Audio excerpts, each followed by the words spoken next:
Baik, selamat pagi Mama Papa.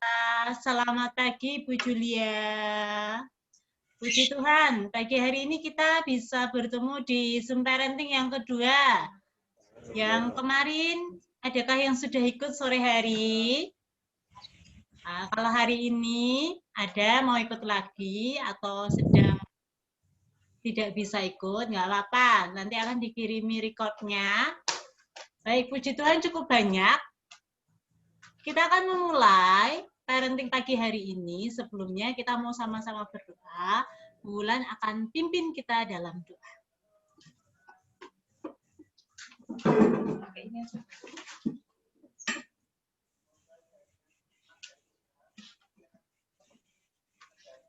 Mari Bapak Ibu yang terkasih di dalam Tuhan Yesus, kita akan awali Zoom pada pagi hari ini dengan berdoa.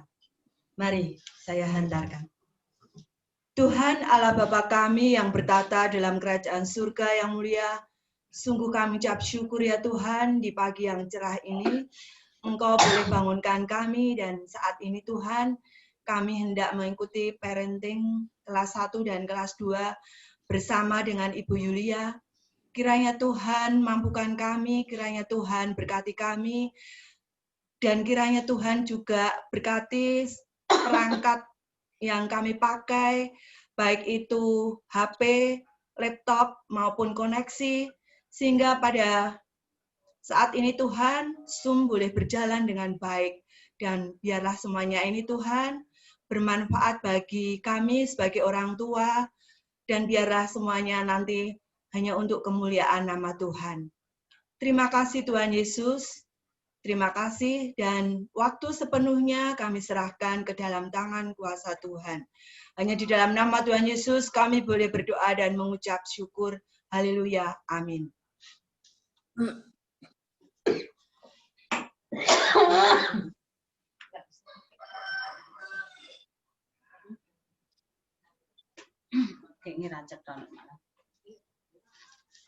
Halo.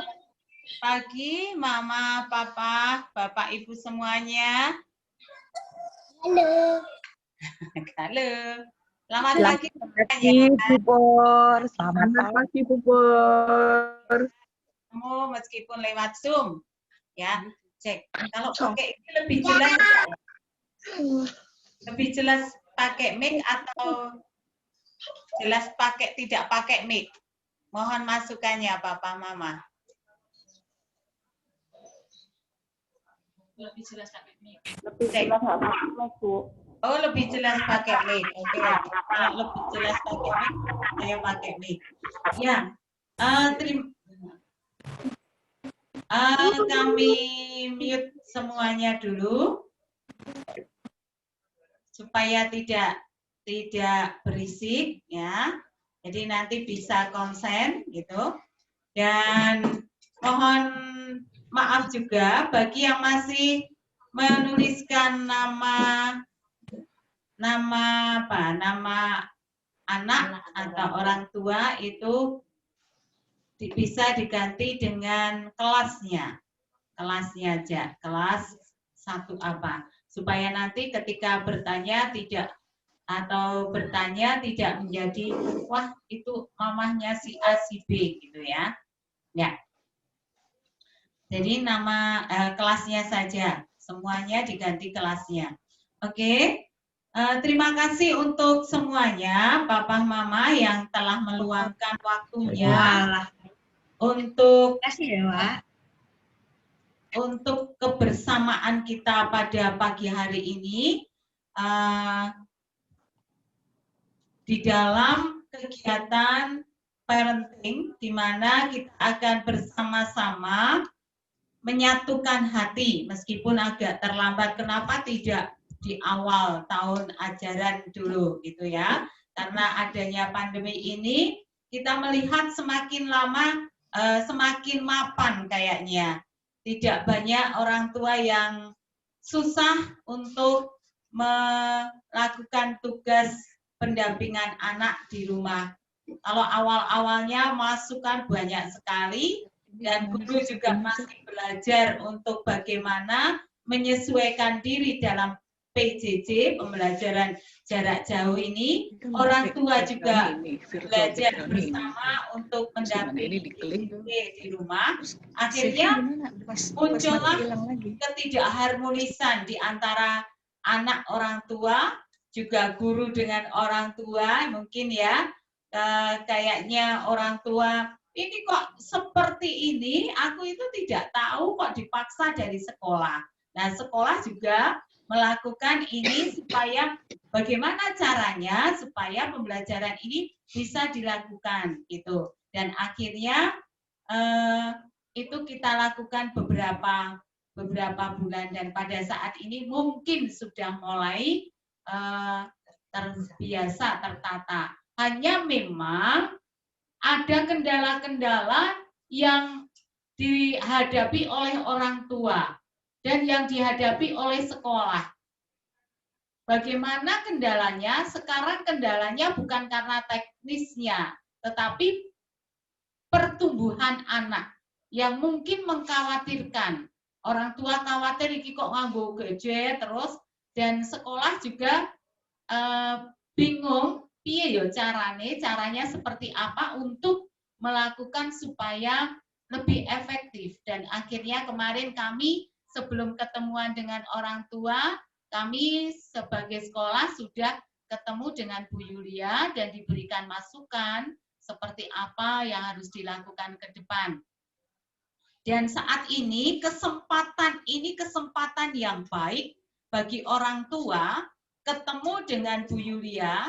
Bu Yulia sosok psikolog yang mendampingi Krista Gracia dalam perkembangan pertumbuhan anak dan sering diajak konsultasi oleh orang tua dalam permasalahan anak, rumah tangga, dan sebagainya. Kesempatan ini monggo Bapak Ibu gunakan keluhan, kegelisahan, kekhawatiran orang tua dalam menghadapi pendampingan anak selama PJJ ini. Ya, silahkan nanti narasumber ini kebetulan sekarang ini mumpung bisa ya, karena jam-jam tertentu habis ini nanti kelas lain, terus ada Zoom lagi Bu Yulia dengan universitasnya ini dari UI ya. Itu mari Bapak Ibu kesempatan ini silahkan dipergunakan. Kami akan juga melihat, kami akan ikut di dalam Zoom ini, semua guru, karyawan, wali kelasnya juga akan melihat untuk menyatukan hati nanti bersama-sama dalam kegiatan mendampingi anak. Seperti itu dari saya. Langsung saja kami akan serahkan kepada Bu Yulia untuk narasumber kita yang luar biasa, yang penuh semangat, lembut tetapi tegas, semangat menginspirasi kami semuanya. Silakan Bu Yulia. Ya, selamat pagi. Terima kasih ya Bu siapa tadi, saya nggak lihat, saya sempat keluar. Bulan ya tadi ya. Ya. Terima kasih. Bapak Ibu, selamat pagi. Sudah lama kita tidak berjumpa ya. Dan berjumpa dengan keadaan seperti ini sungguh tidak kita harapkan ya. Doa kita selalu adalah bagaimana supaya situasi ini cepat berakhir dan kita bisa kembali bertatap muka, bertemu, melepas kangen, dan tentu saling bercerita tentang pengalaman masing-masing mengalami situasi yang sangat tidak diharapkan. Saya kira ini situasi seumur hidup di mana kita keluar rumah pun tidak boleh ya. Jadi memang saya menantang guru-guru, gimana kalau anak-anaknya aja dia ke sekolah yuk, nggak boleh, masih zona merah. Aduh, ngeri juga kita kalau menantang peraturan. Nah jadi memang tadi Bapak Ibu kita sudah paham tujuan dari pertemuan hari ini. Jadi saya akan awali dulu dengan share screen. Apa saja yang perlu kita pertimbangkan ya? Mari kita lihat bersama-sama.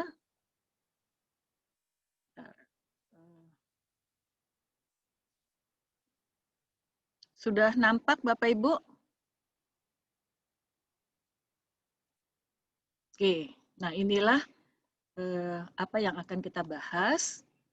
Jadi memang kita harus pahami bahwa situasi yang kita miliki di Indonesia bukan hanya khusus untuk orang Indonesia, ya, tetapi terjadi dimanapun. Bahkan sepupu saya yang tinggal di Belanda mengatakan seminggu terakhir mereka kembali tidak boleh keluar rumah kecuali kalau sangat penting.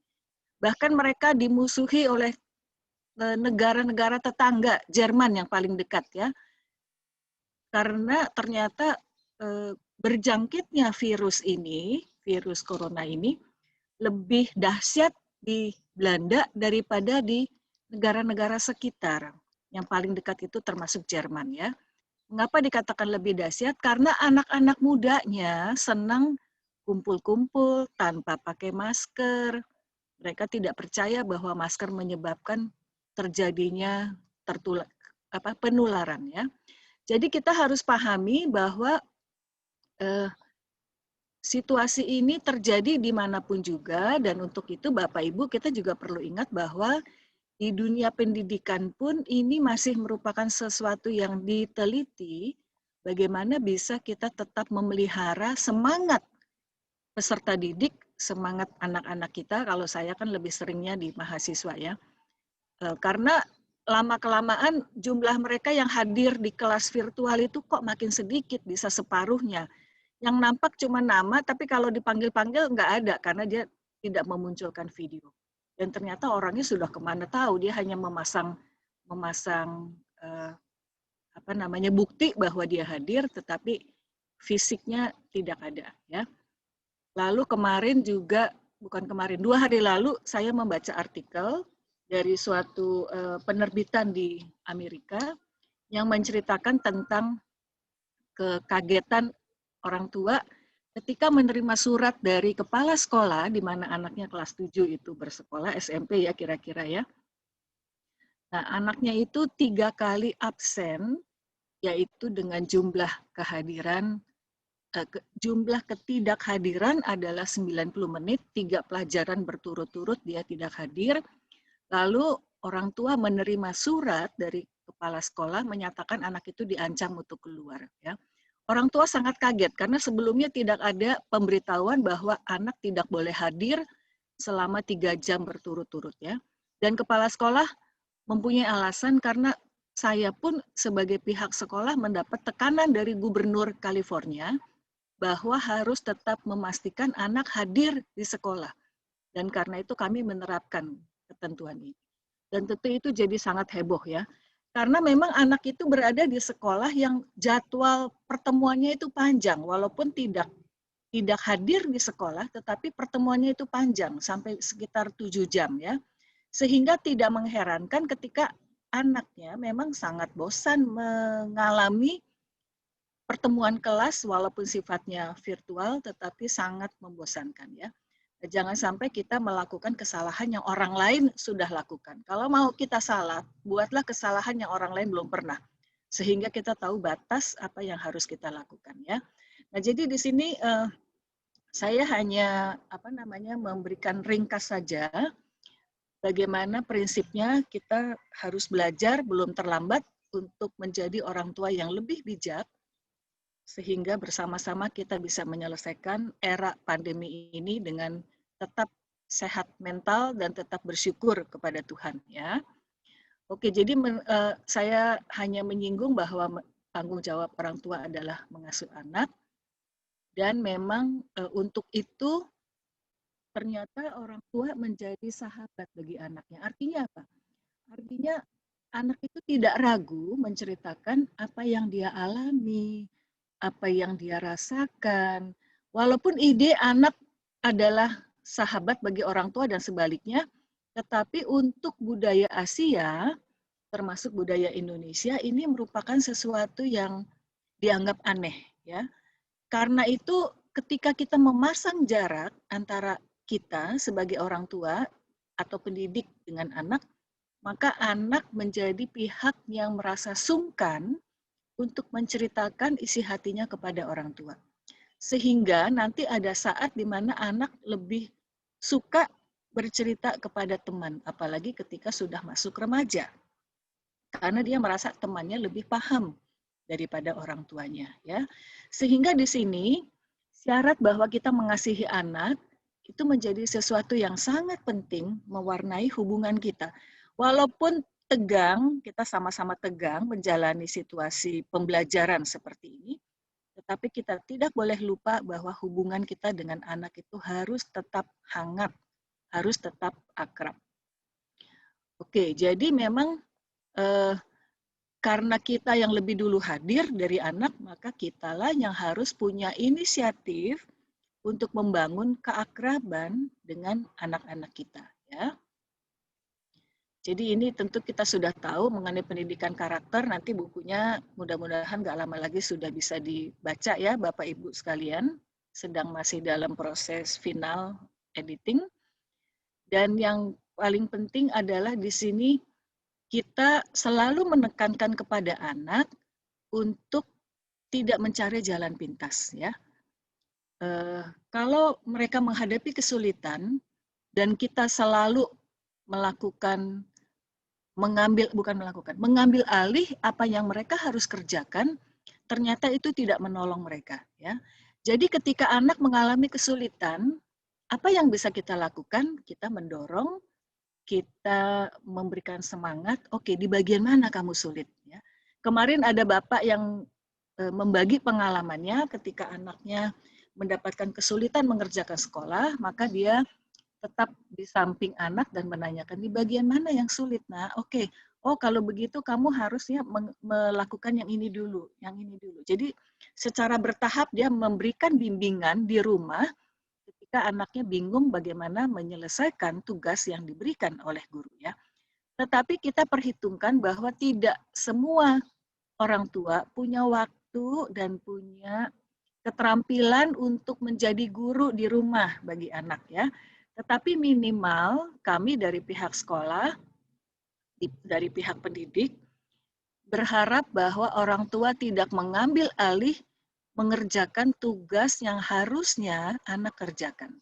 Karena andai kata anak tidak berhasil mengerjakan, itu menjadi patokan bagi guru wali kelas, supaya tahu, oh kalau begitu anak ini belum paham. Kalau begitu saya harus memberikan cara bagaimana tahap-tahap menyelesaikan soal ini, ya.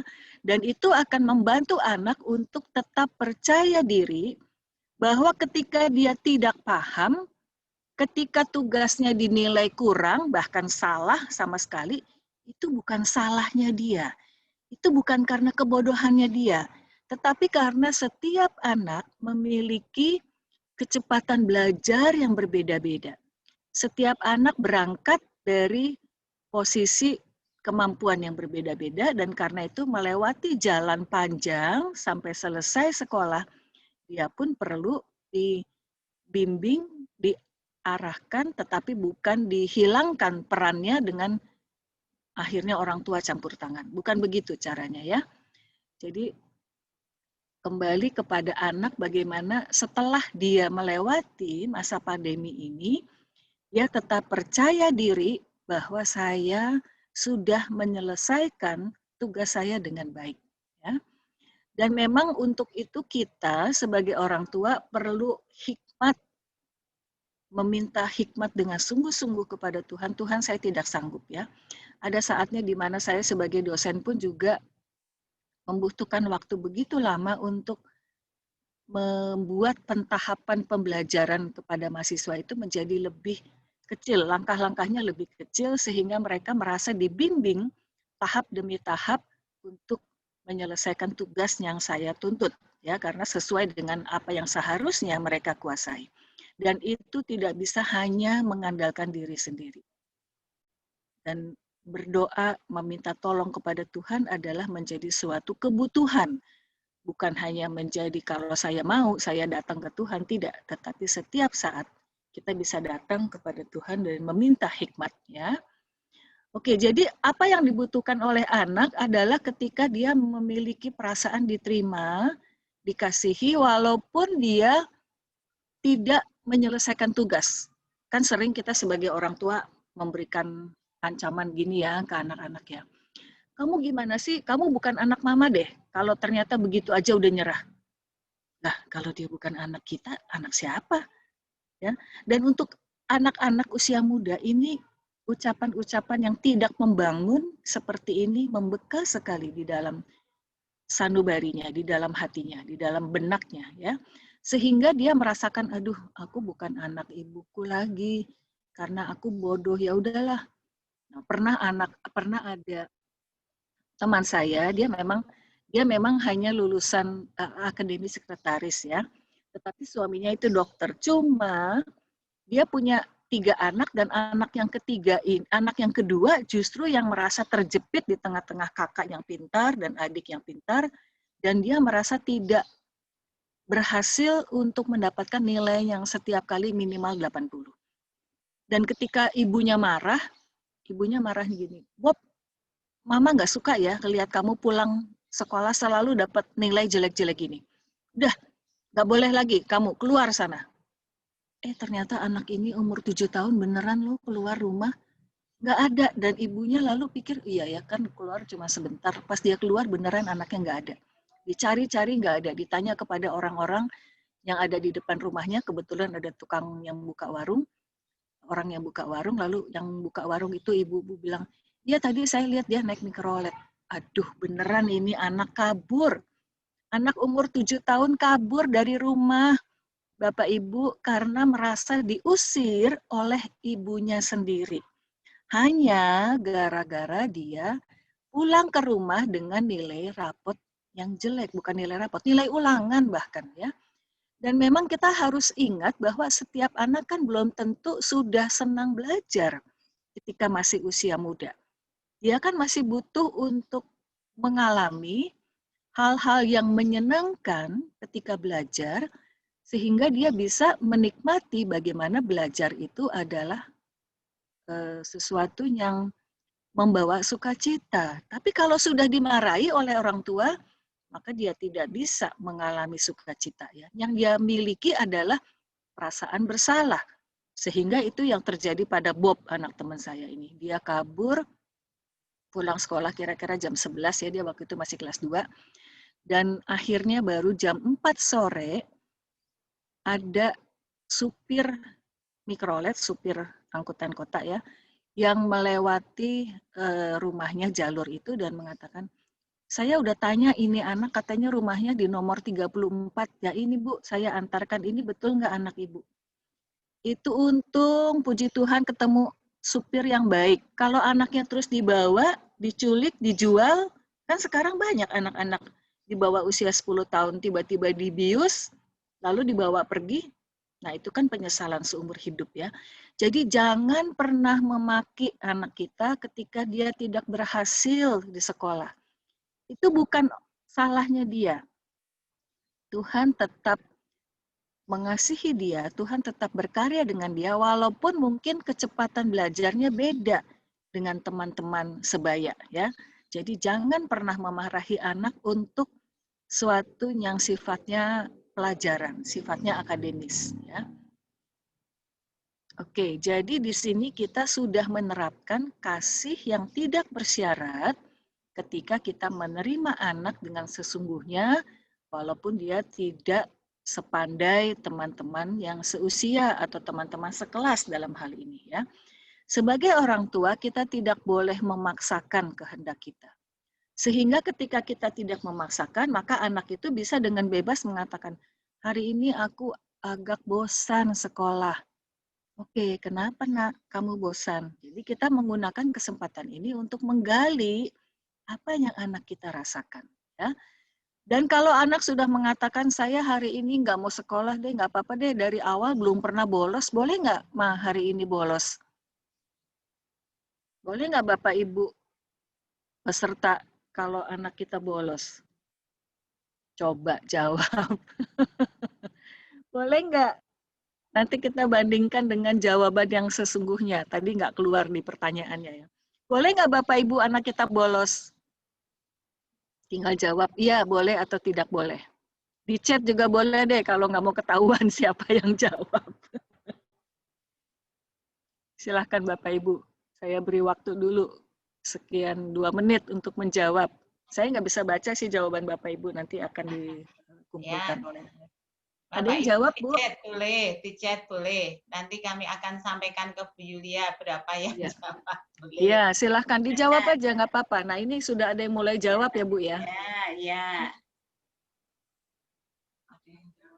Kalau tadi kan saya pakai perbandingan dengan sekolah di California yang anaknya bolos 90 menit pun sudah diancam keluar sekolah. Nah, kalau di SD Krista Gracia ini seperti apa ini? Ya, kita coba perhatikan nanti jawaban dari Bapak Ibu, pemahaman Bapak Ibu tentang kondisi anak-anak kita. Oke, nggak usah ragu-ragu ya, Bapak Ibu. Baru 5, Bu, yang jawab. Iya, baru 5. Ya, 6. Kita sama-sama belajar ya, Bapak Ibu, bagaimana kita menjalankan peran kita sebagai pendidik, sebagai pengasuh bagi anak-anak kita dengan lebih baik ya. Kalaupun kita salah, masih tetap ada kesempatan untuk memperbaiki. Jangan khawatir, karena kita bersama-sama merupakan komunitas belajar ya. Nggak pernah berhenti belajar seumur hidup. Oke, sudah mulai banyak ini yang menjawab. 18 ya, Bu ya. 18. Pesertanya ada berapa ya semua ya? Saya sampai nggak lihat lagi. Berapa orang peserta hari ini? 40 lebih ya? Pesertanya 52, Bu. Oh, sudah 52. Tadi terakhir saya lihat baru 40.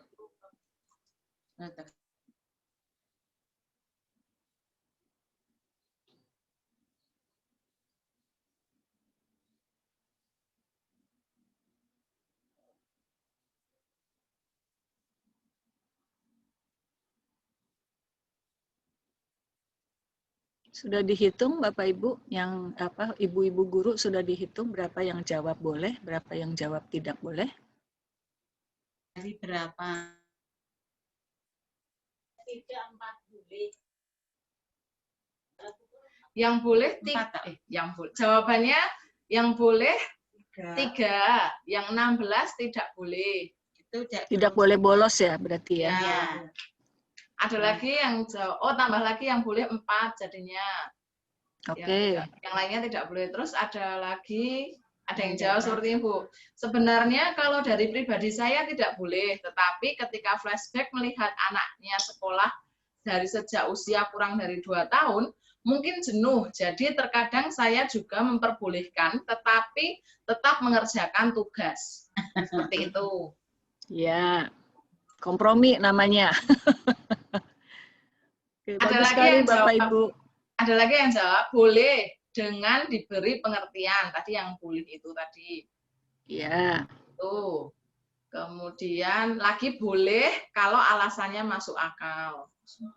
Gitu. Kalau yang lainnya tidak boleh, nanti ketinggalan pelajaran, tidak boleh bolos, seperti itu. Tambah lagi 2 tidak boleh juga. Iya, oke. Jadi kebanyakan tidak boleh, Bu. Ya, mayoritas tidak boleh ya, Bu ya. Dari pihak sekolah tentu juga berharap tidak boleh mengizinkan anak bolos. Tapi, Bapak Ibu, saya mau memperlihatkan, ini loh, gambar ini. Terlihat nggak Bapak Ibu? Belum ya? Apa yang kita lihat di sini? Pada saat sekolah online, ketika 2 menit pertama, anak itu semangat. Ini kan anak-anak usia kita ya, masih muda ya. Tetapi sudah masuk menit ke-5, duduknya mulai merosot. Masuk menit ke-7, mukanya ditutup. Dia tidak mau lagi melihat ke layar. Lalu dia, jungkir balik, jumpalitan, itu menit ke-10, itulah yang dia lakukan. Kesimpulannya apa Bapak Ibu ketika melihat foto-foto ini dirangkai begitu rupa?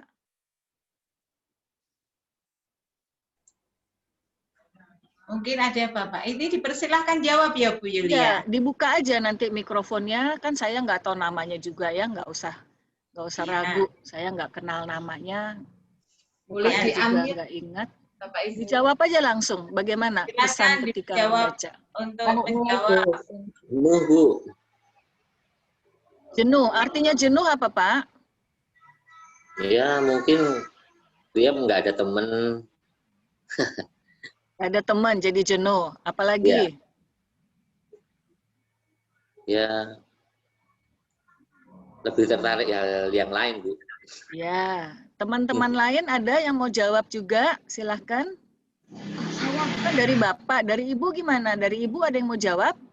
Jenuh, Ayo, Bu. Jenuh karena mungkin tidak ada interaksi dengan teman. Ya, sama dengan jawaban Bapak tadi. Ada lagi? Satu lagi?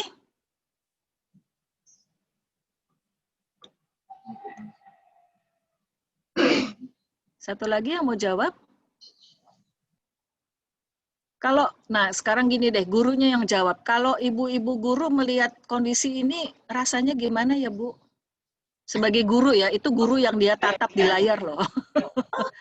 Anak-anak kita lihat di layar tuh, ternyata kita kan nggak bisa lihat satu persatu, tapi ternyata ada satu anak yang modelnya begini nih. Gimana ibu-ibu guru? Sesuai dengan harapan atau tidak? Tidak sesuai. Tidak sesuai, Bu. Tidak sesuai, Bu. Tentu tidak ya. Sedih, Dan Bu. tapi kita harus menerima kenyataan bahwa inilah yang terjadi pada anak-anak kita ketika mereka menatap layar, nggak usah lama-lama, cuma di menit ke-7 dia udah nggak tahan. Karena itu kita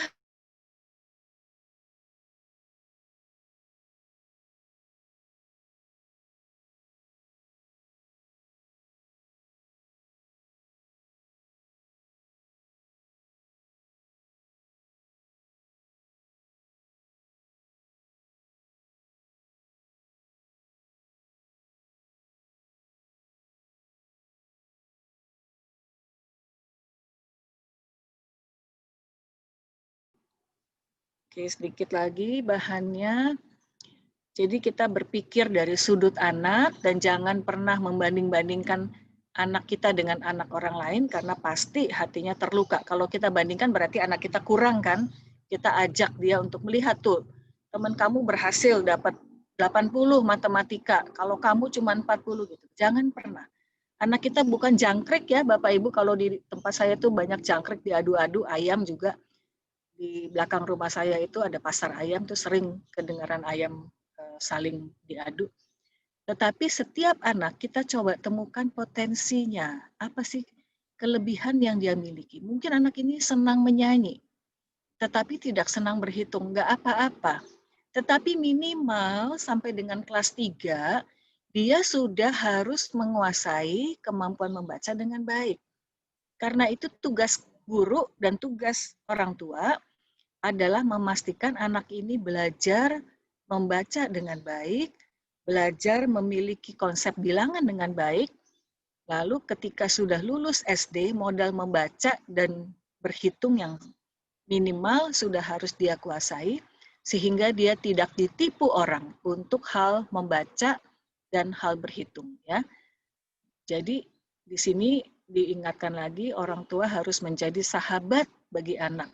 Bagaimana anak bisa merasakan memiliki Tuhan ketika dengan orang tua pun dia tidak bersahabat. Ya, ketika orang tua tampil sebagai orang tua yang selalu garang, yang selalu memaki anak. Ya. Jadi kalau di dalam istilah iman kita kan ada ungkapan Tuhan Bapa kami kan, Allah Bapa kami. Nah, anak-anak orang-orang tertentu ternyata tidak bisa menerima konsep Allah Bapa kami karena dengan ayahnya sendiri, dengan bapak kandungnya sendiri, dia tidak merasa akrab. Bahkan ada yang dibuang. Ya, sehingga sangat sulit menanamkan pemahaman bahwa Tuhan itu sangat dekat dengan kita ketika dengan orang tua pun dia tidak dekat. Jadi kita sedang menanamkan pemahaman yang paling mendasar pada anak-anak kita. Ketika kita muncul, bagi anak, kita adalah tokoh yang membimbing mereka, yang menjadi sahabat dikala suka maupun dikala duka. Ya. Oke, Bapak Ibu sekalian, saya mau Sekarang menggunakan waktu, oh ya sebelumnya ada pertanyaan Bapak Ibu.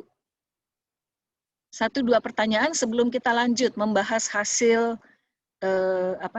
terhadap 5 pertanyaan yang diajukan sebelumnya. Tapi sebelum itu mungkin ada pertanyaan Bapak Ibu. Silahkan jangan ragu-ragu diungkapkan saja.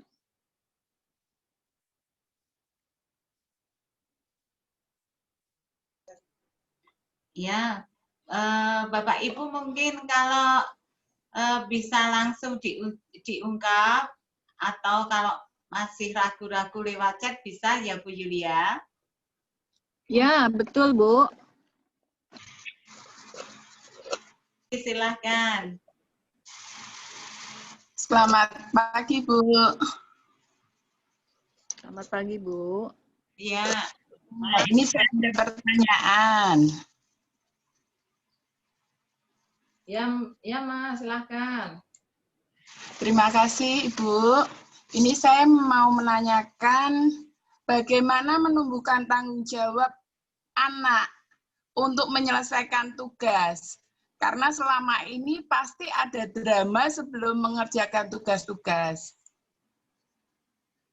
Jadi tidak usah dioyak-oyak. Dramanya apa Bu? Contoh dramanya bisa diceritakan? Selama ini kan saya mendampingin anak full. Dari saya buka Google Classroom, anak saya suruh buka YouTube yang dari kelas.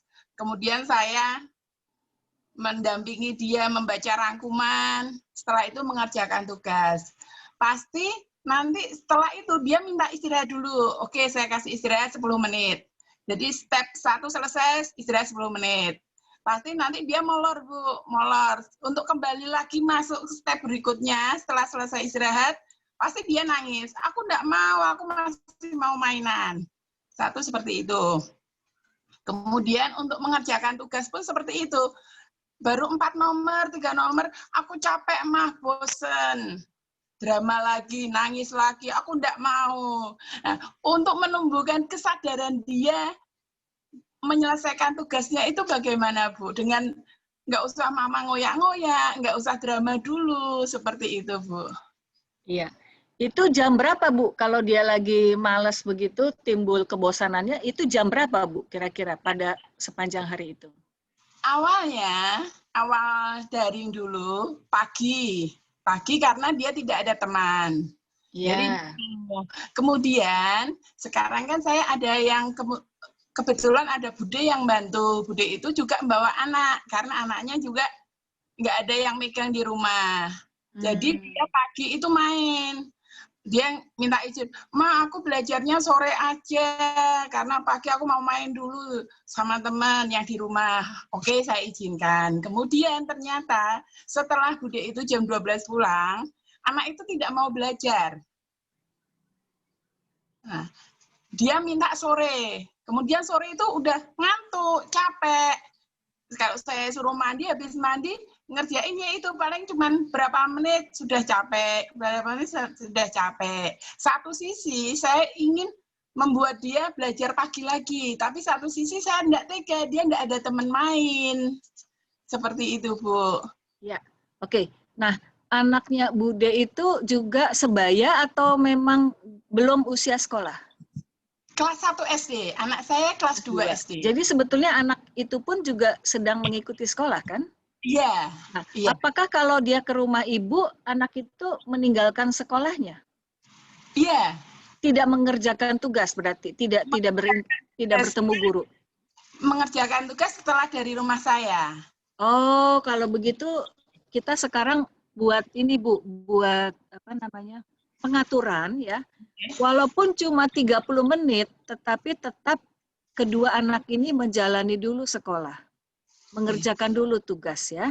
Sehingga kita kan ketika anak usia muda, kelas 1 dan 2, kita kan sedang menanamkan kebiasaan. Dalam hal ini, kebiasaan yang kita tanamkan adalah kebiasaan untuk belajar itu penting. Memang bukannya paksaan, tetapi bujukan dalam hal ini ya. Jadi setelah belajar 30 menit baru boleh main. Kemudian kalau masih ada tugas yang belum selesai, ayo kamu tidak boleh main dulu kalau belum selesai mengerjakan tugas. Kalau sudah selesai mau main sampai sore pun silahkan. Jadi di sini kita menanamkan kebiasaan kepada anak bahwa belajar itu adalah yang diprioritaskan. Kenapa kita memilih pagi hari ketika anak masih segar? Tapi kalau anak sudah mainnya anak itu kan anak ibu laki atau perempuan ya? Laki, Bu. Nah, kalau anak laki kan mainnya itu kan yang menghabiskan energi, Bu. Betul. Sehingga tidak ada yang tersisa ketika dia ingin belajar.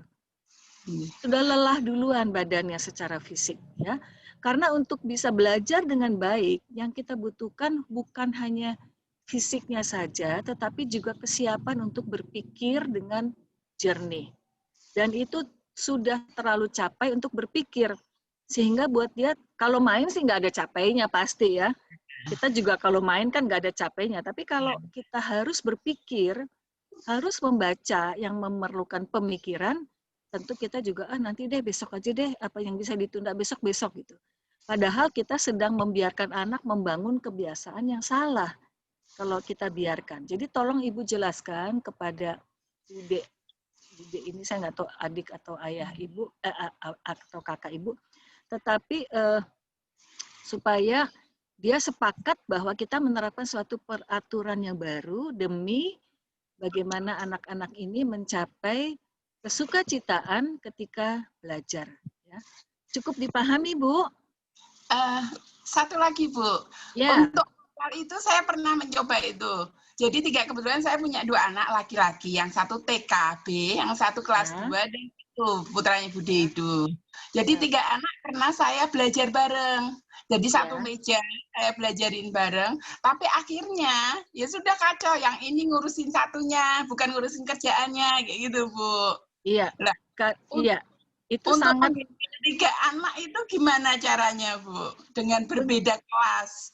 Nah, untuk ketiga anak ini memang mungkin yang kelas 1 dengan kelas 2 lebih mirip daripada yang TK ya. Karena yang TK itu kan masih lebih banyak bermainnya. Padahal untuk SD kan kita sedang menanamkan kebiasaan baru untuk sukacita belajar itu. Ya. Si kakak cenderung lebih exciting sama tugasnya adik, pembelajarannya adik. Tidak ngurusin tugasnya dia. Iya, karena lebih menyenangkan. Ya, sifat-sifatnya masih ada unsur bermainnya. Padahal untuk SD kan makin berkurang bermainnya ya. Jadi di sini anak yang TK, Ibu berikan tugas yang lain yang memang mungkin dia disuruh membaca buku dulu, sementara Ibu mencurahkan perhatian untuk kedua anak kelas 1 dan kelas 2 ini, ya Bu ya. Supaya intinya jangan dicampur. Kalau dicampur itu kan Ibu kan bukan guru. Jadi Ibu belum terampil bagaimana menangani 3 anak sekaligus kan. Jangan menambah beban yang tidak perlu, Bu. Intinya kan begitu, ya. Jadi beban kita adalah cukup 2 anak itu karena kita mau menanamkan kebiasaan belajar. Tapi lalu yang anak TK yang dipisahkan supaya dia tidak mengganggu konsentrasi kakaknya. Karena kakaknya kan masih sampai umur 3 lah. Kemampuan konsentrasi anak itu tidak bertahan lama. Ya. Paling lama 5 menit, kemudian beralih ke hal-hal lain yang lebih membawa sukacita buat mereka. Dan bermain itu nggak ada yang mengalahkan. Pasti semua orang senang bermain. Tapi kita tetap memberikan pemahaman bahwa belajar itu adalah suatu prioritas. Kita perlu menanamkan kebiasaan mengutamakan belajar, setelah itu bebas. Ya. Iya. Dicoba dulu ya, Bu. Iya, Ibu. Terima kasih, Bu. Ya. Ada satu lagi pertanyaan lain sebelum kita lanjut.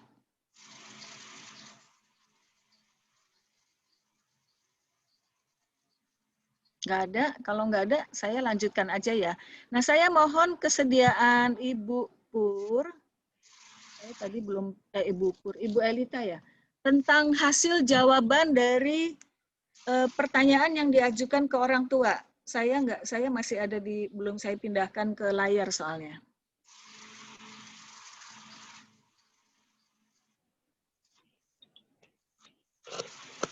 Bisa tolong di-share, Bu?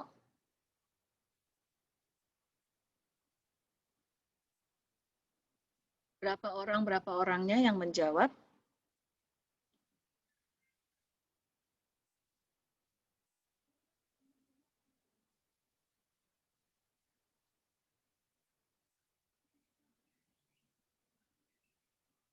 Ada nggak? Ibu Elita ada nggak di situ?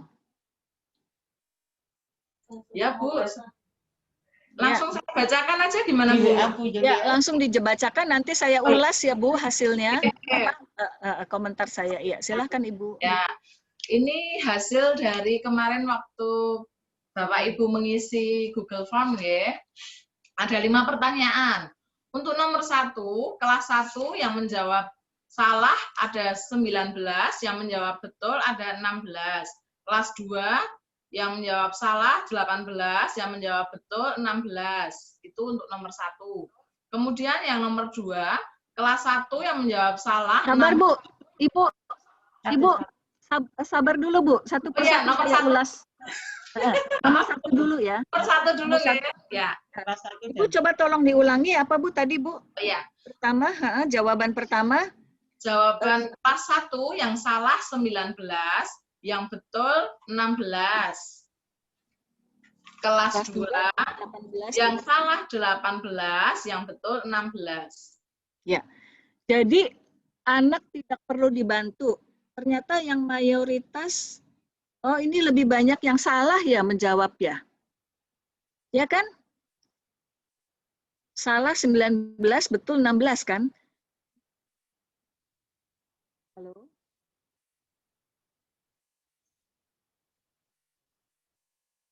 Itu untuk pertanyaan yang Nomor 1. Nomor 1 yang anak saya Tidak perlu dibantu. bukan Bu. Anak saya tidak mengalami kesulitan mengikuti. Sorry. Saya salah lihat. Oke, sebentar. Ini Itu anak yang saya tidak mengalami kesulitan. Nah, itu berarti kalau dia bilang salah, berarti orang tua mengakui anak mengalami kesulitan, ya. Betul ya, Bapak Ibu. Kalau ternyata kita melihat anak kita mengalami kesulitan, itu adalah sesuatu yang normal, sesuatu yang wajar. Jangan menyalahkan anak kalau dia sulit. Kita aja sebagai pendidik sulit kok bagaimana menyampaikan pelajaran ya, untuk memastikan anak-anak kita mengikuti dengan baik. Jadi kalau ternyata tetap mengalami kesulitan, itu adalah sesuatu yang kita perlu terima. Kenyataannya hanya sedikit, lebih sedikit yang menjawab pernyataan ini betul dibandingkan dengan yang menjawab secara salah. Ya. Begitu ya Bapak Ibu sekalian. Jadi kalau ternyata anak kita mengalami kesulitan, kita terima kenyataan ini.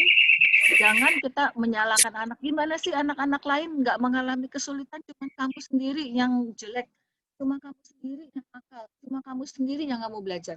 Jangan pernah kita menyalahkan anak di dalam situasi yang terkait dengan sekolah, supaya dia tidak timbul rasa antipati atau negatif terhadap sekolah. Ya, sepakat Bapak Ibu? Oke, lalu kita lanjutkan untuk pertanyaan yang kedua. Jawabannya apa, Bu? Ya, pertanyaan yang kedua itu adalah anak saya tekun mengikuti pelajaran selama ini walaupun tidak bertemu muka dengan guru dan teman-teman lain. Ya. Sebentar, Bu. Yang menjawab betul untuk kelas 1 itu ada 19, yang menjawab salah ada 16. Kelas 2 yang menjawab betul ada 19, yang menjawab salah ada 15, Bu. Ya. Ya, Bapak Ibu, ini kan hasil pengamatan Bapak Ibu ya. Ternyata memang walaupun ada yang menjawab betul anak saya tekun, tapi juga ada yang menjawab enggak tuh anak saya enggak tekun. Nah, itu realita yang harus kita terima. Kalau anak kita tidak tekun, kan tadi kita sudah bahas panjang lebar bahwa anak bisa mengalami kejenuhan. Itu adalah wujud nyata seorang anak pada usia ini ketika dia harus terus-menerus berada dalam situasi di mana dia tidak bertemu muka dengan guru dan teman-teman lain ya. Berarti jawaban betul atau salah sama-sama kita terima ya Bapak Ibu, bahwa anak kita tidak tekun atau kalaupun anak kita tekun, ya kita memang bersyukur untuk kondisi itu. Kalaupun tidak tekun, tetapi masih tetap ada cara yang kita bisa lakukan Dan guru-guru juga tetap mencoba supaya mengajak anak kembali tekun mengikuti pelajaran. Ya. Oke, kemudian yang berikutnya Bu, pertanyaan nomor 3. Ya, pertanyaan nomor 3 adalah guru lebih repot dengan pembelajaran jarak jauh seperti ini. Ya. Untuk nomor 3, yang kelas 1 yang menjawab betul 28, yang menjawab salah 7. Kelas 2 yang menjawab betul 32, yang menjawab salah 2. Oke. Nah, saya mau, ini kan mayoritas menjawab betul ya Bu. Artinya guru repot ya, itu betul ya. Maksud saya itu jawaban orang tua untuk yang betul. Saya mau bertanya untuk yang menjawab salah, apakah ada yang mau mewakili dari kelas 1 ataupun kelas 2 yang memilih jawaban salah, kira-kira mengapa Bapak dan Ibu menganggap itu pernyataan yang salah? Silakan. Saya kan nggak kenal nama juga, jadi nggak apa-apa, silakan jawab. Videonya kalau perlu ditutup supaya guru dan Ibu Pur tidak mengenali siapa yang mau menjawab ya. Karena sudah hanya ditulis nama kan, hanya ditulis kelas anak kan, bukannya nama orang tua yang menjawab ya. Silakan Bapak Ibu. Siapa yang mau membantu menjawab? Mengapa memilih salah?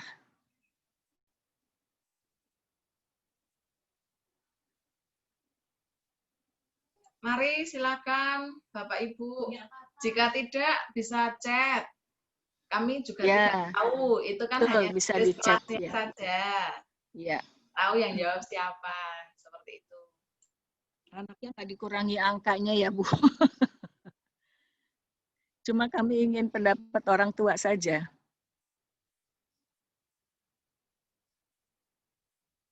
Yuk silahkan. Ada yang menjawab? Belum ada? Belum Bu.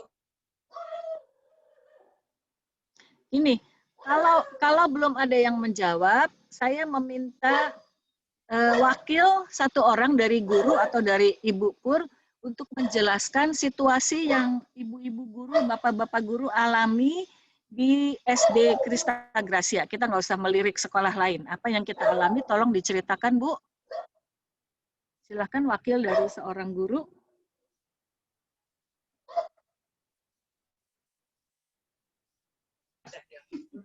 Ya, saya akan bercerita apa adanya dari apa yang kami alami selama pembelajaran jarak jauh ini. Diawali dengan ketika pada saat ada pandemi ini memang kami agak kesulitan dan kami kirim semua, mungkin papa mama di kelas 1 tidak mengalami karena baru, kami kirim semua fotokopi sampai berlembar-lembar dan habisnya banyak banget. Kami tidak berpikir habisnya berapa tentang biayanya, tetapi kami coba kirim itu karena itu hal yang sangat harus kita hadapi. Tetapi dalam perkembangan ini nggak mungkin kita ngirimkan seperti itu tanpa ada untuk keterangan dari atau materi yang harus disampaikan guru. Maka dalam perjalanan kalau dikatakan ini banyak kosongnya, tidak mengajar tatap muka anak, tetapi dalam hal ini kami sangat-sangat merasa justru lebih banyak dan pemikiran lebih terkuras karena dalam sehari itu kami harus menyampaikan, mengirimkan tugas, mengirimkan materi yang harus dipersiapkan dari Google, kemudian video pembelajaran, dan itu setiap hari. Kalau membuat video, membuat tugas itu di dalam Google, di dalam apa yang kita lakukan itu tidak segampang kalau kita membuat di dalam kertas dengan tulisan gitu. Jadi harus mikirnya double, buatnya double, dibuat dulu baru dipindahkan dan sebagainya. Itu video yang harusnya dikirim besok, pembelajarannya harus dipersiapkan saat ini. Makanya ketika pagi saya pasti nanyakan kepada guru, siap nggak hari ini?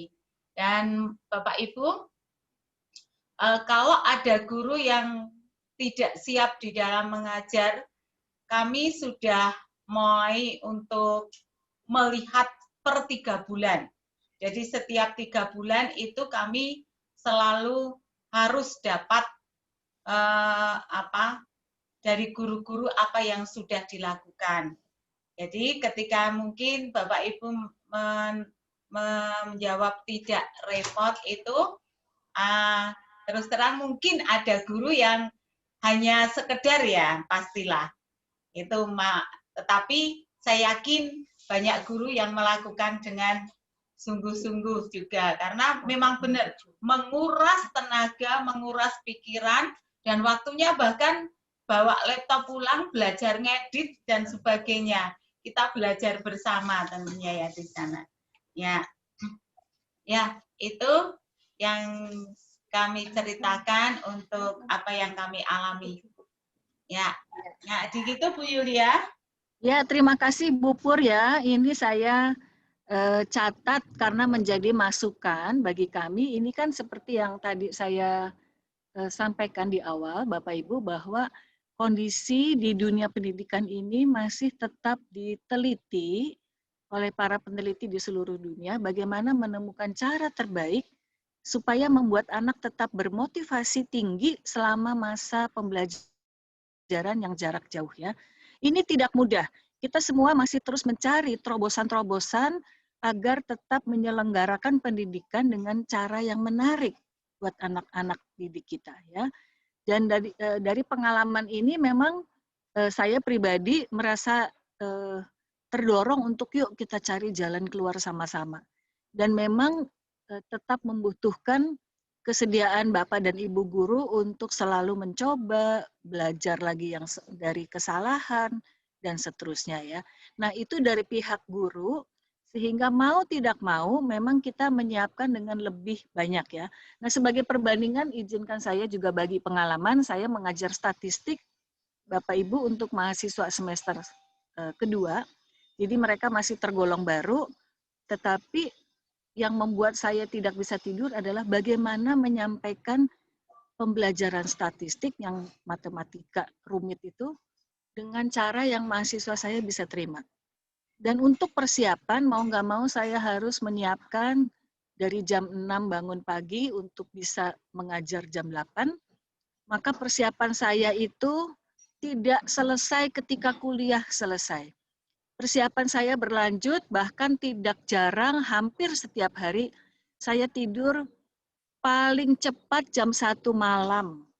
Paling lambat pernah jam 3 malam, sampai saya ditegur oleh suami, kok kamu segitu-gitunya sih, kalau anak kamu nggak lulus gimana? Terus saya nggak pernah merencanakan mahasiswa saya nggak lulus. Ya. Jadi selalu dalam target pencapaian, mahasiswa saya harus lulus semester ini. Mahasiswa saya harus lulus kuliah ini dengan baik. Ya.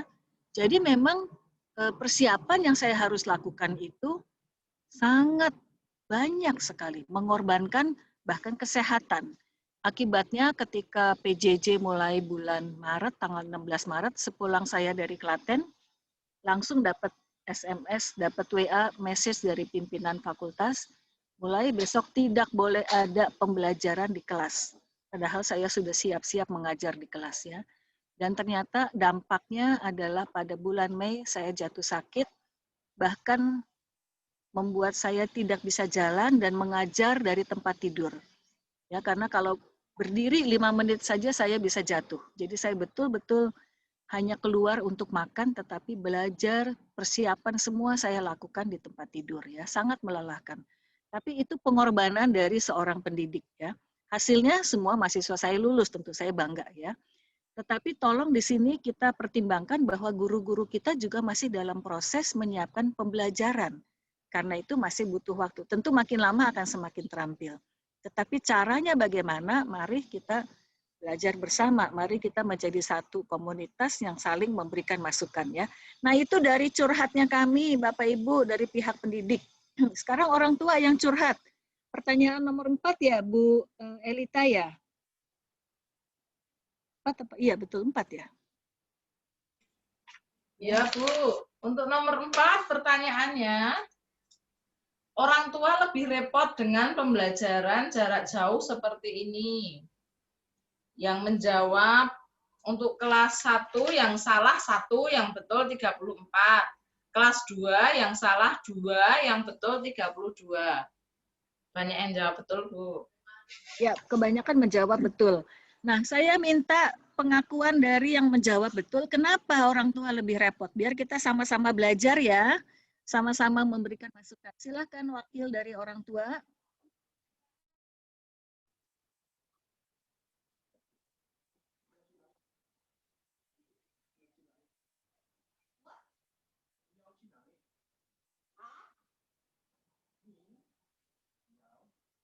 Mari Bapak Ibu bisa dijawab juga lewat chat, nanti akan kami bacakan.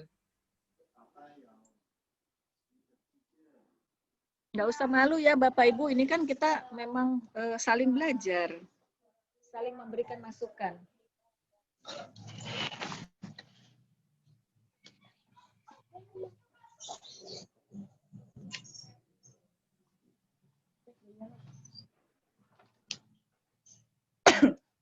Ada?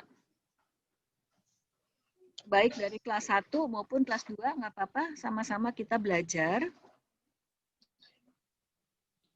Gini Bu Yulia, saya mencoba menjawab kalau tentang pertanyaan nomor 4. Sebagai orang tua, terus terang saya merasa lebih repot anak belajar di rumah. Karena kita harus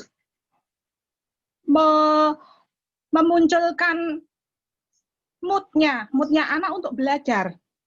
Kadang anak-anak itu justru malah membuat kita agak emosi. Karena alasan-alasan mereka yang nggak mau belajar, nggak mau mengerjakan tugas. Misalnya kayak gitu, Bu. Iya. Terima kasih, Bu. Iya, terus Bu? Kadang dari pihak guru pun itu mereka memberikan materi. Sementara lewat video, anak kadang kan kurang jelas. Kita nerangin.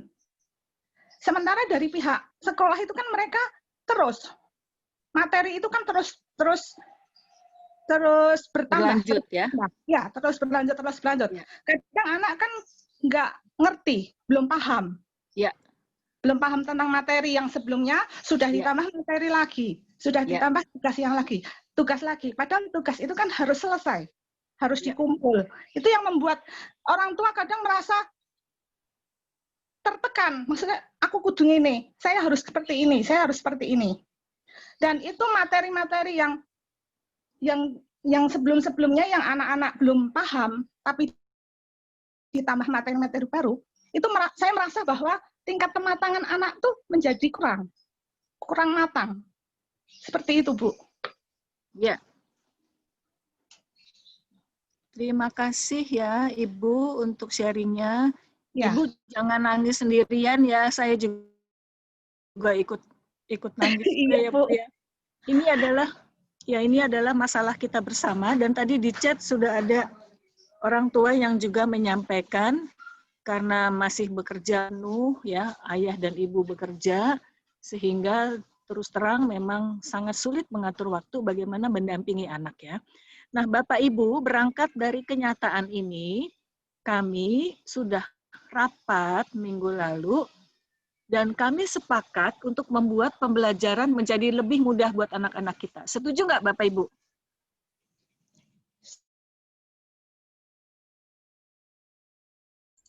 Ya, Bu, setuju. Yo, wong dipanggil kowe ra mau.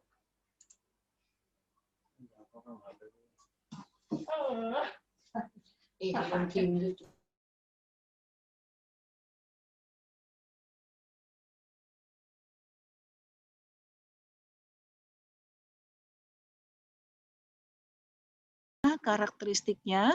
Nah, kelompok pertama adalah anak-anak yang sudah mahir membaca dan sudah mahir berhitung. Mahir itu artinya sudah lancar, tanpa ditemani anak-anak itu sudah lancar membaca, baik kelas 1 maupun kelas 2 ya.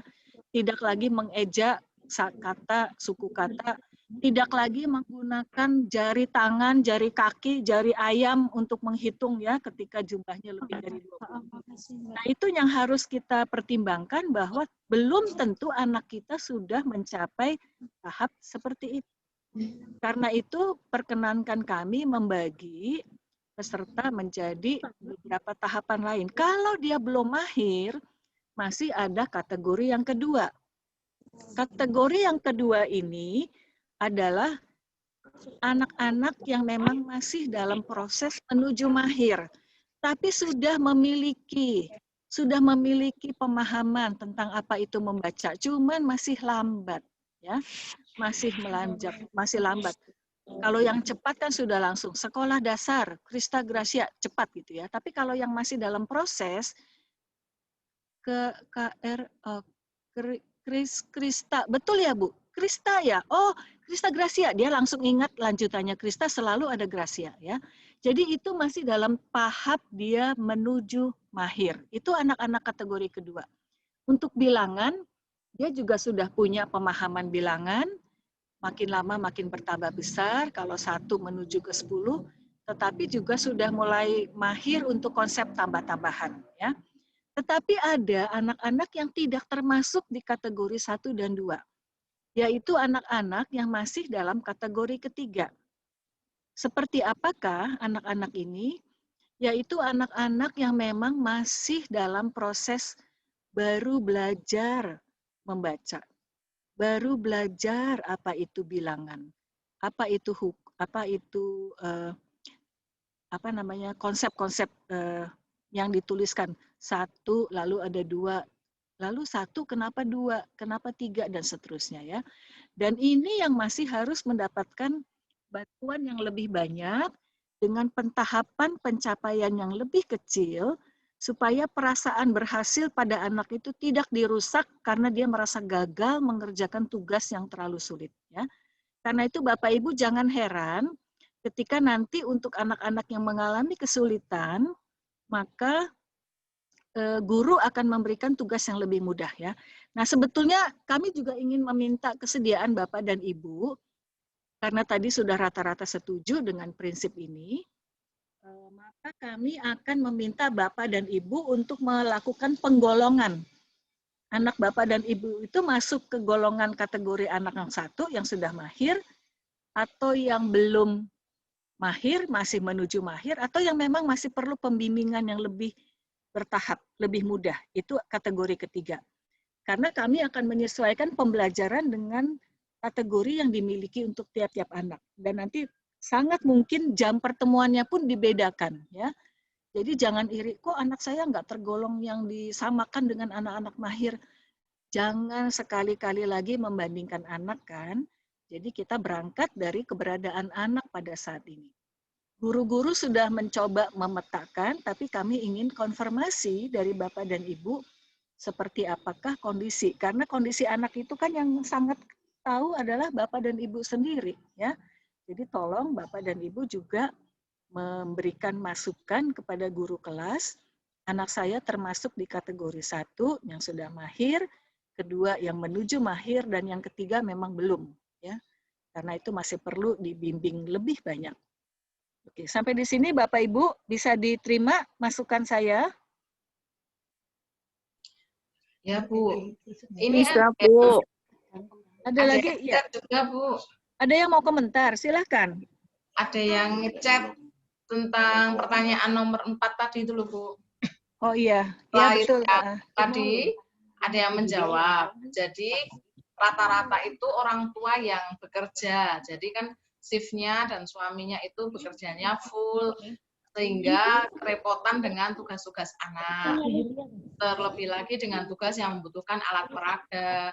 Kemudian sampai di rumah, orang tuanya sampai di rumah sore, kemudian anaknya sudah capek, disuruh belajar juga sudah tidak mood, seperti itu. Jadinya membuat orang tua menjadi emosi juga, dan anak tidak mood, seperti itu Bu.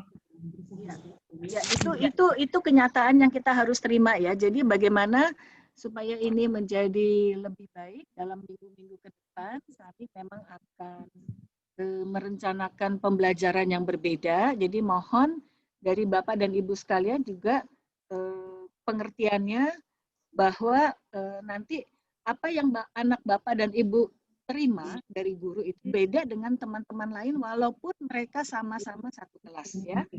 Dan itu menjadi kami tidak ingin Bapak dan Ibu menjadi stres menghadapi anak, menolong anak karena memang sangat sulit tugas yang dikerjakan oleh anak ya.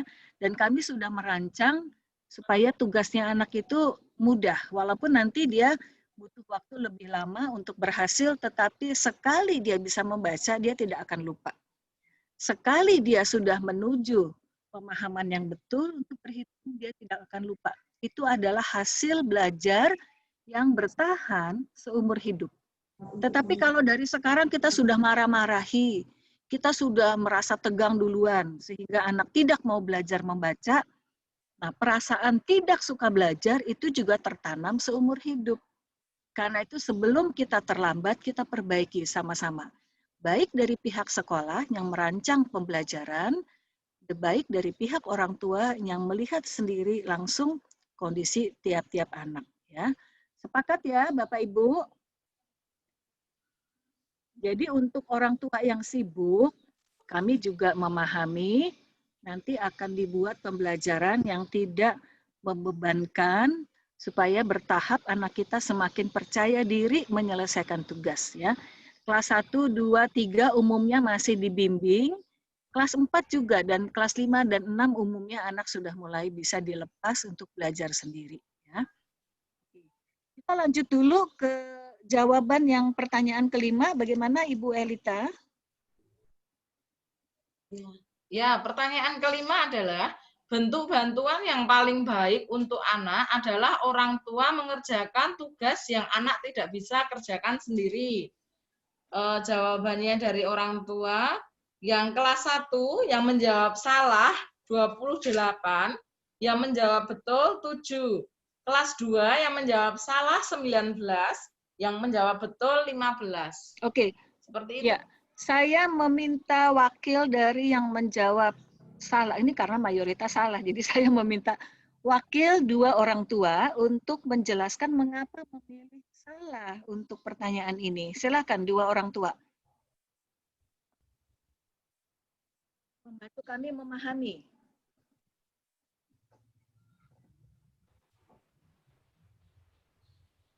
Mari Bapak Ibu silakan menjawab, bisa lewat chat juga, bisa. Saya ulangi sekali lagi pertanyaannya. Bentuk bantuan yang paling baik untuk anak adalah orang tua mengerjakan tugas yang anak tidak bisa kerjakan sendiri.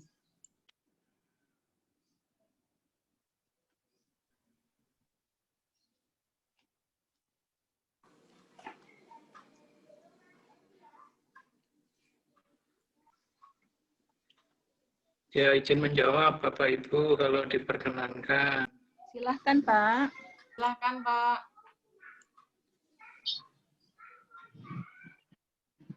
Jadi, terus terang pelajaran jarak jauh ini kan semua pihak kesulitan, tapi atas pertanyaan yang terakhir memang di kami dalam artian kalau kita menjawab benar, otomatis kita membiarkan, seperti yang disampaikan Bu Yulia tadi, kebiasaan belajarnya nanti bisa tidak terbentuk. Jadi tetap berusaha supaya anak itu mengerjakan sebisa mungkin, walaupun pastinya membutuhkan waktu yang lebih lama. Karena di satu sisi kami juga bukan dan belum pernah belajar bagaimana jadi guru, kemudian Bapak Ibu guru juga belum pernah mengalami, bisa jadi ini pengalaman pertama buat semua, sekolah online, pelajaran jarak jauh, mengirim materi, dan segala macam. Pun bagi anak-anak juga ini cara bersekolah yang baru, yang belum pernah, kami juga belum pernah punya modelnya. Gitu. Jadi terima kasih untuk Krista Gracia sudah memfasilitasi. Kami percaya kita semuanya berproses menuju lebih baik, tapi prinsipnya kalau membiarkan ini karena kami wali kelas 1 ya Bu, ya mungkin materinya masih lebih mudah dibanding Bapak Ibu yang mendampingi putra-putrinya yang kelas 2, makanya tadi agak berimbang, pasti membutuhkan strategi yang lebih baik lah. Tapi mungkin saya nanti ada pertanyaan menarik untuk Bu Yulia, kalau diperbolehkan. Ya, sabar Pak, nanti tetap disimpan pertanyaannya, karena kita butuh satu lagi cerita dari orang tua, gimana tentang menjawab yang salah. Ya Bu, ada chat ini Bu. Ya, silakan. Chat. Salah Bu, karena bentuk bantuan yang paling tepat, anak diajari sampai paham, baru disuruh mengerjakan sendiri. Seperti itu Bu. Ya, intinya karena tetap prinsip kita adalah bagaimana menanamkan kemandirian dalam belajar. Setuju ya Bapak Ibu ya? Bahwa setiap anak harus kita bimbing, baik dari pihak sekolah dan pihak orang tua, bagaimana supaya dia memiliki kemandirian dalam belajar ya. Tetapi bukan berarti tugasnya dia kita yang kerjakan ya. Nah terus terang kami bingung ya. Ini juga saya mulai dulu dengan sharing pengalaman saya sebagai dosen statistik tadi. Ketika ujian akhir saya bingung karena jawaban dari mahasiswa saya kok persis sama, titik koma pun sama gitu. Nah akhirnya saya nggak sabar, saya tanya, kok saya dapatkan sekian jawaban yang titik komanya sama, ada 9 jawaban. Karena saya sudah tahu siapa mahasiswa ini, nah tolong kalian yang mengaku, siapa yang ternyata saling mencontoh, ya, saling mencontek. Karena kalau tidak, konsekuensinya adalah tidak lulus. Dan ternyata ini memancing anak untuk menjawab, memancing mahasiswa saya untuk menjawab. Dari 9 orang yang saya harapkan mengaku, ternyata yang mengaku itu ada 16 orang. Jauh lebih banyak dari yang saya duga ya. Dan mereka mengatakan, maaf, karena kami saling mencocokkan jawaban masing-masing ya. Ini kan mahasiswa, sudah lebih ngerti kan penggunaan teknologinya. Kami mencocokkan karena tidak yakin dengan jawaban itu. Ya, terpaksa walaupun itu mahasiswa favorit saya, tetapi ketika dia melakukan pencotekan seperti itu, terpaksa saya katakan, ingat nggak dari awal saya selalu menekankan kejujuran. Tugas kamu yang menyelesaikan adalah kamu, bukan yang menyelesaikan temanmu ya. Nah, sekarang saya berlakukan sama untuk situasi sekolah. Yang kami perlukan dari pihak sekolah adalah anak menjawab sesuai dengan kemampuan. Tetapi kalau orang tua yang mengambil alih dalam menjawab, maka guru mendapatkan kesan yang salah. Oh, tugas saya sulit gitu, anak ini bisa kok, ya udah makin tambah sulit. Padahal kemampuan anak sebelumnya juga nggak ada, tetapi sudah ditumpuk tadi ya, seperti pengakuan Ibu ya. Pengakuan Ibu 2C tadi, bahwa anaknya belum mampu, tetapi sudah ditumpuk lagi dengan tugas-tugas berikutnya. Karena itu sekali lagi Bapak Ibu jangan kita mengambil alih apa yang menjadi tugas anak. Mendampingi betul, tetapi tidak mengambil alih. Contoh mengambil alih ketika menyelesaikan jawaban yang muncul tulisan kita, bukan tulisan anak. Dan itu ketahuan, karena tulisan orang dewasa beda dengan tulisan anak. Ya. Oke, lalu tadi, jadi betul sekali di jawaban chat ini, sebagai orang tua, kita hanya bisa membantu agar anak paham.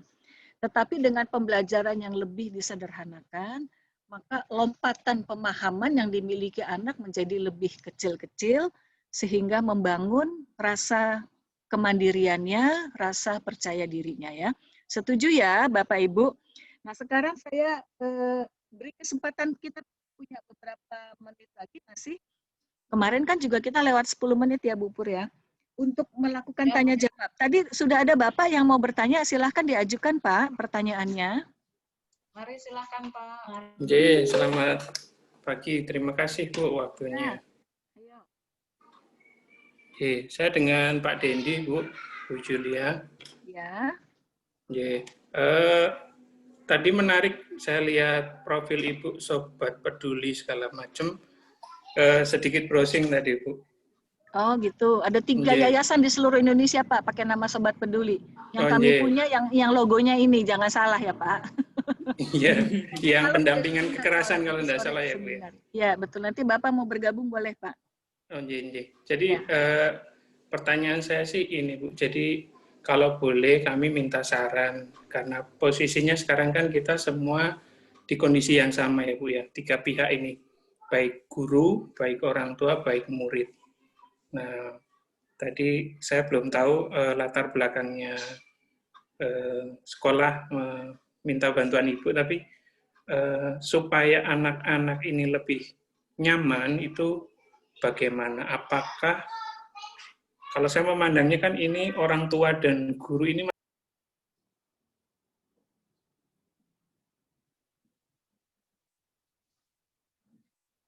Kok terputus?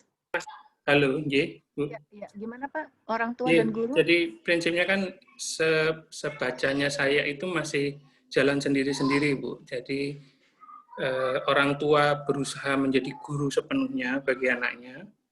Kemudian subjeknya masih sama anak. Tapi apakah tidak akan lebih baik kalau misalnya sebetulnya orang tua dan guru ini sebetulnya sama-sama guru, jadi partner, tapi subjeknya menjadi anak kita bareng. Itu saya mohon pencerahan lah dari Ibu, bagaimana lebih bagusnya. Karena sekolah jarak jauh ini hal yang baru buat semua sih Bu, termasuk buat anak. Kalau takutnya tidak berkolaborasi, maksudnya ya kalau dari alurnya kan ini orang tua mendapatkan tugas dari guru, tapi kami tuh nggak diedukasi, misalnya Bapak Ibu, Papa Mama nanti kita fokusnya ini ya, misalnya kita fokusnya tugasnya ini, tapi fokusnya kita targetnya anak bisa membaca, atau anak bisa suku kata, atau anak bisa tahu bilangan urutan terkecil ke terbesar, seperti itu. Jadi kami tahu clue-nya, Bu. Tidak semata-mata kita ayo kerjakan, anak ini selesaikan gitu, takutnya gitu aja sih Bu. Terima kasih. Iya, ini bagus sekali Pak pengakuan Bapak ini, mungkin karena Bapak ini merupakan anak pertama di SD ini ya Pak, di SD maksudnya. Iya betul Bu. Bapak belum punya pengalaman dengan SD Krista Gracia. Lalu Bapak kenapa berani memilih sekolah ini untuk anak Bapak? Ya kebetulan kami habis pindah dari Batam, terus sekolah terdekatnya Krista Gracia Bu. Oh gitu, oke. Nah ini masukan yang berarti buat kami ya. Jadi kalau menjawab sedikit nanti Ibu Pur bisa melengkapi atau rekan-rekan guru yang lain. Jadi saya memang sudah dilibatkan di dalam perencanaan sekolah ini mulai dengan yang minimal sekali hanya 1-2 kali datang untuk memberikan pelatihan pada guru. Waktu itu pelatihannya adalah tentang kecerdasan jamak ya atau multiple intelligence. Saya dari dosen psikologi UI ya Pak ya. Iya, sudah baca tadi. Dan kemudian makin bertahap sampai kepada yang terakhir ini keterlibatan saya adalah untuk konsultasi dengan orang tua itu tetap. Jadi saya punya catatan siapa saja yang sudah berkonsultasi, apa saran yang saya lakukan, yang saya berikan, dan apa kemajuan yang diperlihatkan oleh anak. Kemudian memberikan beberapa kali pembekalan dalam bentuk parenting seperti ini ya. Jadi memang ini saya sudah hitung-hitung ya, saya mulai dari tahun 2001 loh, sudah hampir 20 tahun terlibat dan sangat bersyukur karena dari keterlibatan saya dengan begitu banyak SD, karena saya juga pernah beberapa kali membantu Kementerian Pendidikan untuk melakukan penelitian di berbagai daerah, dan saya sangat bersyukur diperkenalkan dengan guru-guru SD Krista Gracia ini yang kompak, punya semangat yang sama untuk menjadi sahabat bagi anak. Ya. Dan saya lihat keakraban siswa dengan guru itu luar biasa. Ya. Ketika saya berada di sekolah lain, umumnya siswa itu sangat menjaga jarak dengan guru. Sehingga situasinya sangat formal. Tetapi itu tidak saya temukan, bukan situasi tidak hormat, tetapi justru yang saya temukan kehangatan. Ya. Kehangatan antara guru dengan siswa. Ya. Tapi tadi Bapak justru memberikan masukan tentang guru dengan orang tua. Nah ini memang masih harus kita tingkatkan, terutama ketika situasi dengan pembelajaran jarak jauh ini, supaya kita tetap menjadi satu komunitas. Kuncinya adalah kita semua menjadi satu komunitas ya Pak ya. Saya kira kita semua tidak bisa menghalangi bahwa ketika kita merasakan senasib, ketika orang tua sulit, kami pun jadi sulit. Bagaimana membantu orang tua supaya tidak sulit? Ya, jadi kalau tadi Bapak mengatakan guru dan orang tua sama-sama menjadi guru bagi anak, sebetulnya porsinya tetap harus orang.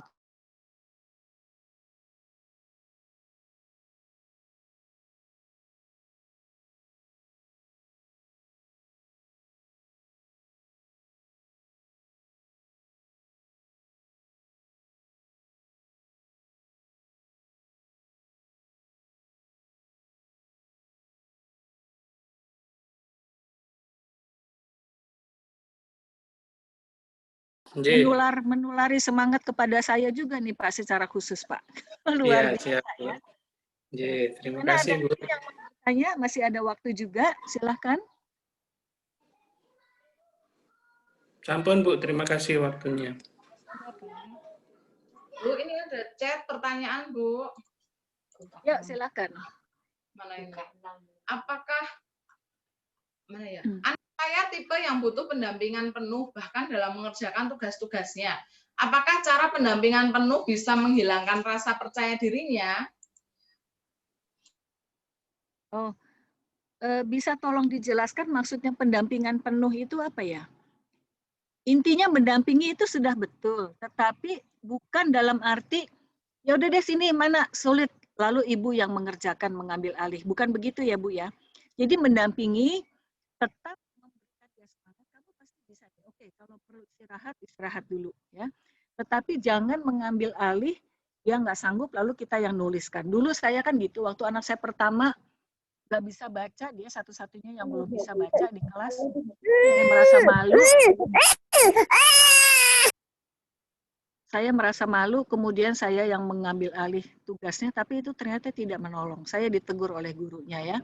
Jadi walaupun saya psikolog, tapi waktu itu saya belum belajar secara lebih mendetail bagaimana mendampingi anak di dalam situasi akademik ya. Dan sekarang saya sudah punya pengalaman, saya bahkan sudah punya cucu juga, mendampingi cucu, tapi kebetulan cucu saya memang sudah bisa baca pada saat usia 4 tahun.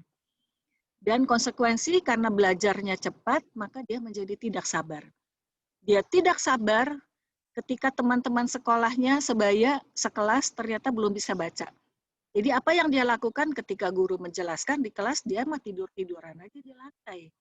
Ya kita kan sering tuh ketemu anak-anak usia kelas 1 ya, kelas 2 masih tidur-tiduran dan akhirnya teman-temannya juga ikut tiduran di lantai dan gurunya marah kepada cucu saya. Saya mengalah, saya sarankan yuk kita cari sekolah lain yang lebih sesuai dengan anak ini. Ternyata anak ini jadi butuhnya betul-betul homeschooling satu persatu sampai dia siap untuk bertemu tatap muka dengan teman-teman lain yang sifatnya tidak mengganggu konsentrasi mereka. Dan sekarang saya tanya, kamu kalau sekolah jarak jauh ini bagaimana bisa menangani? Karena nggak ada teman, iya kesepian, tapi nggak apa-apa kok, aku bisa chat dengan teman-teman. Tolong Pak, taruh situ aja. Apa Pak isinya Pak? Bu Ratna ya? Oh, iya. Makasih ya Pak. Ya, jadi itu yang terjadi pada anak-anak kita yang memang ternyata beda dengan anak-anak lain yang sebaya ya. Oke. Jadi bukan mengambil alih dalam arti mengerjakan, tetapi mengambil alih dalam arti mendampingi dalam arti memberikan semangat, memberikan penjelasan, dan mudah-mudahan penjelasannya untuk tugas-tugas berikut menjadi lebih mudah karena tugasnya dipermudah ya Bapak Ibu. Maaf ini adik saya mengganggu saya ini kan. Saya ini dulu ya, stop dulu ya.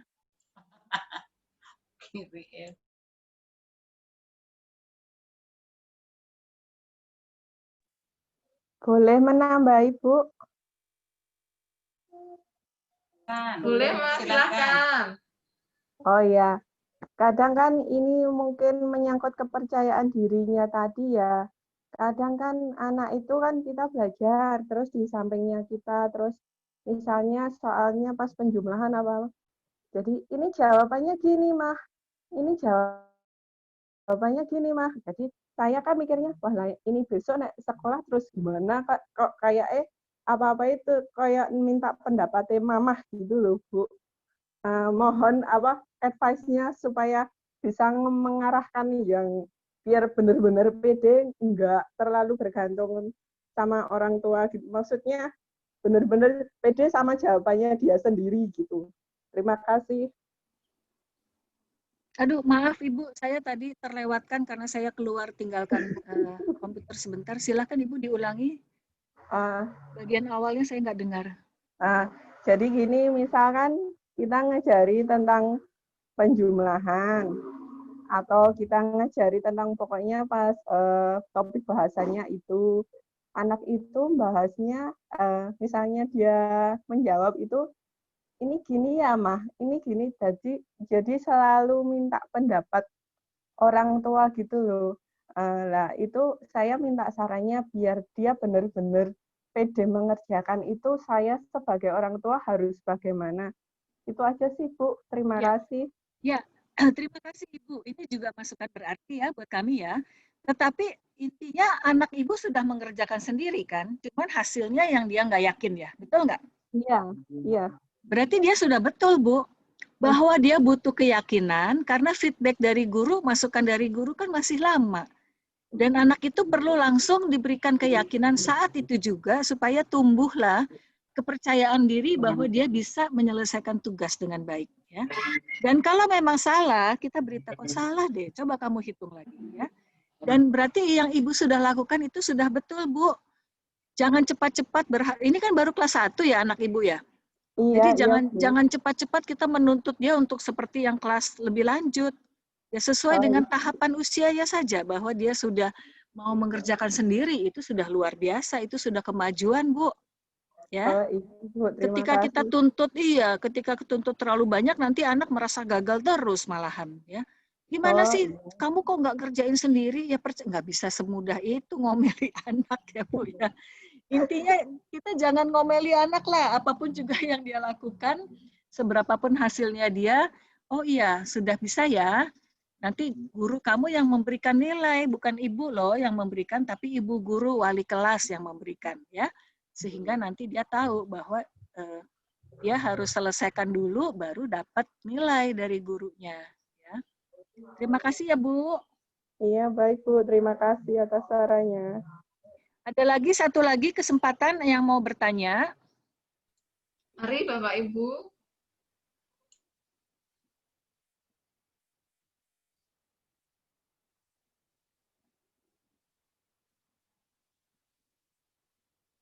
Kalau tidak ada, karena nanti kelas 3, 4 sudah mau masuk jam 10. Jadi mungkin dari Ibu Pur ada yang mau disampaikan Bu untuk penutup? Masih ada nggak Ibu Pur? Saya belum lihat. Oh ada Ibu Pur. Ya, Bu. Mari Bu, silakan. Ya, mohon maaf ini karena tadi penutup winner untuk Zoom juga, winner 4. Jadi lari sana dulu. Iya, Bu. Ya, Bapak Mama, ini tadi sudah kami juga catat semuanya apa yang menjadi pembicaraan kita bersama. Kedepannya kami berharap untuk kita saling, karena pada saat-saat seperti ini kita itu semuanya masih dalam belajar. Posisi kami sebagai guru belajar untuk bagaimana memberikan materi supaya anak-anak tidak bosan. Posisi Mama juga memberikan pendampingan bagaimana cara supaya anak juga tidak bosan dan bisa masuk nanti benar-benar siap. Kami siap, anak-anak juga siap. Kalau misalnya saat ini harus berbeda materi dengan tahun yang lalu, itu tidak menjadi masalah karena memang pandemi ini itu untuk materi silabus dan sebagainya sudah ada bagian tersendiri yang disederhanakan. Oleh kami tetap mengacu oleh Kemendikbud, jadi tidak menjadi permasalahan buat kok materinya kok berbeda jauh dengan tahun-tahun kemarin, tahun yang lalu, itu enggak apa-apa. Yang penting mari kita bersama-sama mendampingi anak untuk kebaikan dan pertumbuhan anak. Ketika nanti ada kesulitan, koordinasi melalui wali kelas, ya.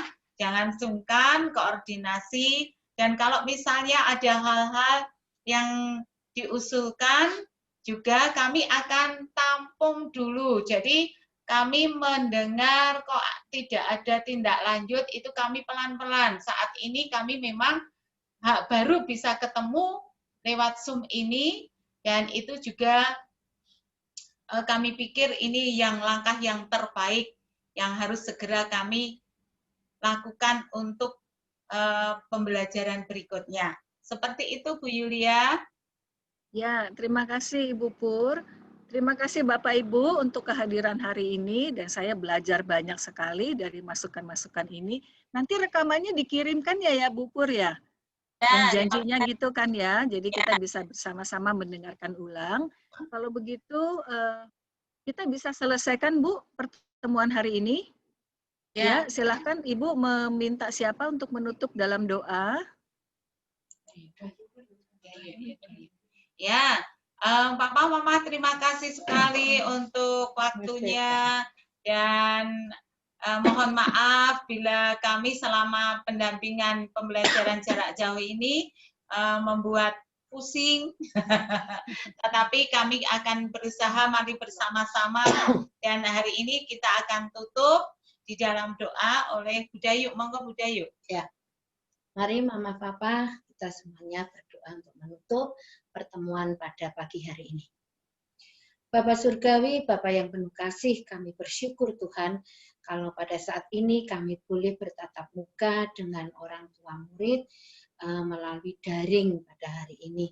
Biarlah Tuhan segala permasalahan yang terjadi Tuhan, yang telah disampaikan orang tua kami, oleh kami sebagai guru Tuhan, kiranya Tuhan Engkau memberkati, dan biarlah semuanya itu Tuhan boleh diselesaikan dengan baik.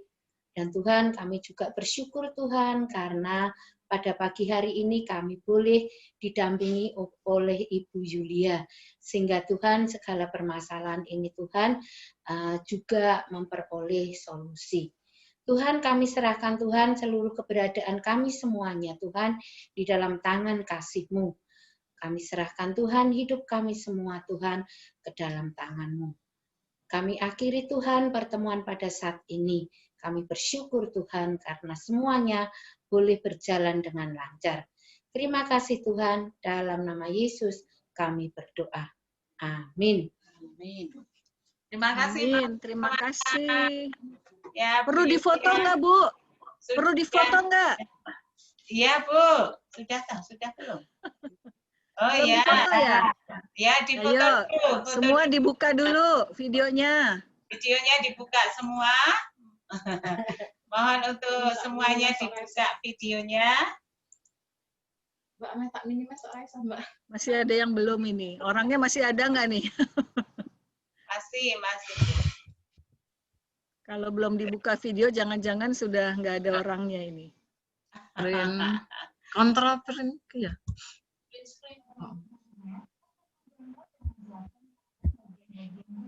Siapa yang mengambil foto? Ibu Elita ya? Iya Bu. Ya, itu guru-guru sudah kumpul itu di ruangan. Iya. Boleh anaknya mau ikut di foto boleh. Boleh. Oke, Pak.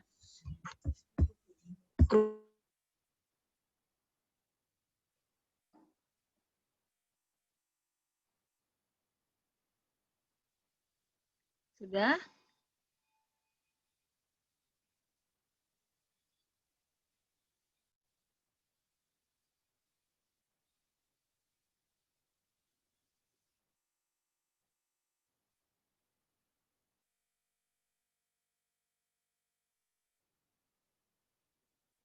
Sudah fotonya? Sudah Bu. Ya, semuanya sudah. Ya, kalau sudah boleh ya, sudah boleh meninggalkan ruangan ya. Sampai jumpa lagi Bapak Ibu sekalian. Selamat pagi. Tuhan berkati ya. Ya, terima kasih. ya.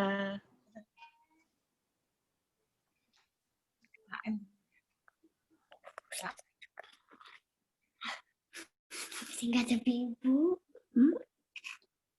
kok itu cuma sama orang tua toh Emma? Terima kasih. Tuh, Tuhan,